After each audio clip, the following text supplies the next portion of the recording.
made FNAF, but I like to think we've at least made it a bit more interesting. So in part 1 of this long-awaited all questions answered FNAF theory, we covered everything from the origins of the shadow animatronics, to the reason for Golden Freddy's ghostly behavior, to proof of what suit the killer uses. We clarified the timeline and even went so far as to dispel the myth that the killer is the one shoving the bodies into the suits. Click here if you missed it to get caught up. Don't worry, I'll wait. This is a pausable video after all. But today we're covering the major questions from the franchise, the final bits of the timeline, the ending of the game, and most importantly of all, the identity of the purple guy. So enough intro, let's cut to the chase. When we left things off, there had been another round of murder done in Fazbear Pizza. Purple Guy had once again used a golden bodysuit to lure in another set of 5 kids and kill them, as depicted in the Save Them minigame from FNAF 2. The place gets closed for investigation a few days later, but the one thing that practically everyone overlooks in this location is that it gets reopened.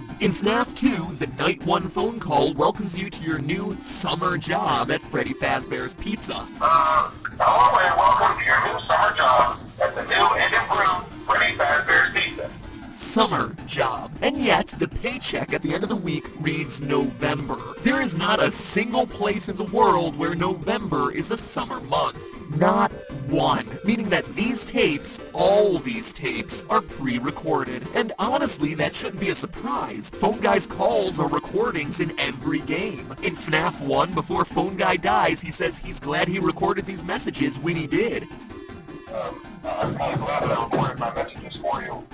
And then in FNAF 3, they find the old training tapes the Phone Guy made. First of all, we found some vintage audio training cassettes. These are like prehistoric. I think they were like training tapes. In short, all of Phone Guy's messages are unstuck in time, not recorded anytime near your tenure as security guard. That includes the ones in FNAF 2 talking about children going missing. The pizzeria isn't being shut down for an investigation of some missing children the week you happen to be working there. You're listening to old tapes meant for the night security guard from months ago. Need more proof? Night 6's call references a birthday party happening as the last event before the building closes. But what decorations do we see put up throughout the building for the entirety of the week you're working there? Happy birthday banners. Confusing? You betcha. Game-changing? Absolutely. This means that both Jeremy and Fritz, the characters you play as throughout FNAF 2, aren't the killer purple guy at all. They were both working in November, after the yellow suit investigation and the killer getting charged. Which brings us to the other key point in the timeline, the bite of 87. Ever since we heard about this mysterious frontal lobe nibble on that first fateful night at Freddy's, we've wanted to know more about this bizarre attack, the one that ends up resulting in animatronics no longer being allowed to walk around during the day. But now, 3 games in, we do know more. We know it took place in the location of FNAF 2 based on the 1987 date on Jeremy's paycheck. And furthermore, the newspaper clipping that ends FNAF 2 gives us a clue that it's the bite which closes this version of the restaurant, not some serial killing. Quote, after being open a few short weeks, the restaurant is closing its doors, the article says, with the new animatronics being scrapped for possible malfunction.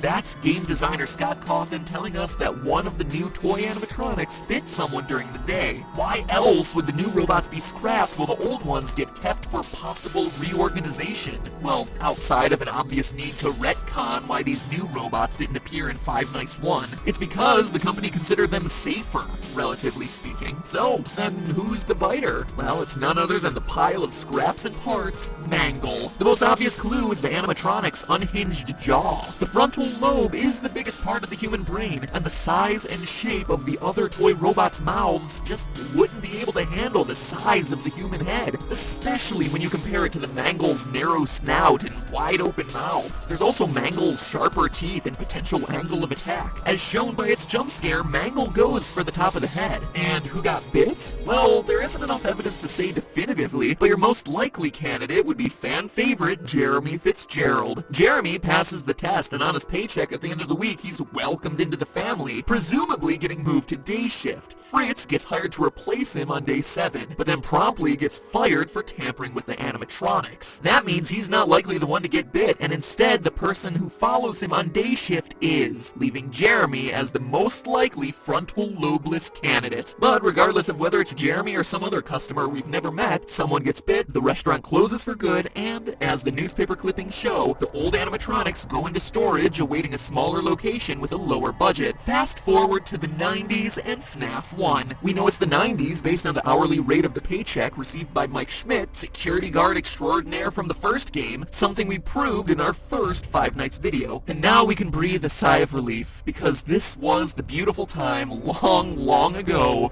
last August, when the games weren't so complicated, when the biggest mysteries were a game-crashing gold bear and the words "it's me." No death minigames, no puppets, no need to shoehorn in extra overcomplicated storylines. That all would come later when the first game became a smash hit and got itself some sequels. And boy did those sequels make things complicated, as both featured 8-bit minigames revealing more details about this location from the original game. First things first, we know that the purple guy kills 5 children here. We see it in the Foxy Go Go Go minigame from FNAF 2. Foxy runs past a grinning purple guy to see 5 dead bodies. Sorry, no fireworks this time, Foxy. And how do we know it's the FNAF 1 location? Well, it's the only time in the game when Foxy's stage, Pirate Cove, is located to the west of a dining area. See how he performs for the children by running to the right? That matches the map layout of the FNAF 1 pizzeria. We also know from the FNAF 3 minigames that this is where the purple guy dies inside a golden spring-lock Bonnie suit in a safe room near the back. One built so that it would never show up on camera, conveniently explaining why it never appeared in the first game. But hold on, weren't those safe rooms sealed up a long time ago? I mean, we touched on this last episode, but the old recordings of Phone Guy we listened to throughout FNAF 3 say that these rooms are being closed off, discontinued, and will never be mentioned again. Why would a location 20 years later possess a safe room unless it was the same building as the first Freddy Fazbear's Pizza location? That's why it's in such disrepair when we see it in the FNAF 3 minigames, boarded up with rats on the floor. It's been closed down for years, which also means the dead kids from the Foxy Go Go Go minigame aren't another set of new victims, cause seriously, at this point the killer would have made his way through like a short bus full of pizza-hungry children. No, those kids are the first 5 dead kids, the ones who would eventually possess Old Bonnie, Chica, Freddy Foxy, and Golden Freddy. I mean, look, if the animatronics were possessed at this point, don't you think Foxy would be attacking Purple Guy rather than just running past him to perform for some dead kids? This also explains the random cutscene from FNAF 2 where the puppet's looking into Freddy's eyes. You can tell by the tables in the background and the design of both Bonnie and Chica that this is the FNAF 1 location with the old animatronics on stage. But it's not a flash forward to the game's next location, but rather a flash back to the moment the puppet brought these characters, these children, to life. Okay, but that's just tying together some loose ends in the story. We're interested in how this whole thing ends, and those FNAF 3 minigames give us the conclusion we're looking for. These flashback minigames show Purple Guy dismantling the animatronics from the security of the safe room one by one, but in doing so, he's unwittingly releasing the spirits of his former victims. Freddy,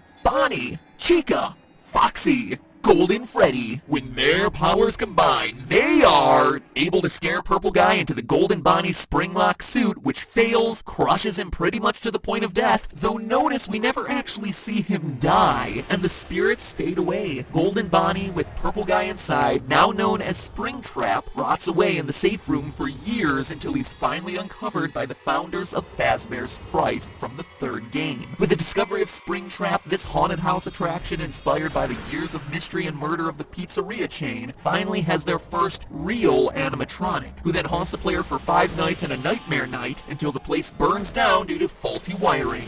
The end. Take a bow. It's finally over. Well, kinda. We're still left with one final, seemingly impossible question to answer. Who is the Purple Guy? After spending, I kid you not, full days plotting out all the details of this game franchise on whiteboards, talking it over with anyone who would stand to listen to me ramble on and on about fictional haunted robots, and just looking at it from every possible angle, all logic points to it being